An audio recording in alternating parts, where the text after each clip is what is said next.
ဒီနေ့စိတ်ပိတ်နေရတဲ့အကြောင်းရင်းကိုသင်ရအောင်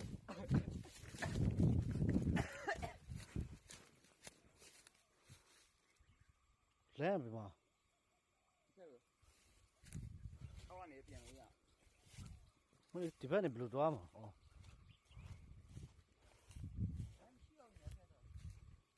မလို့ကျွန်တော်ဆိုတော့လာဘယ်ကနေလာ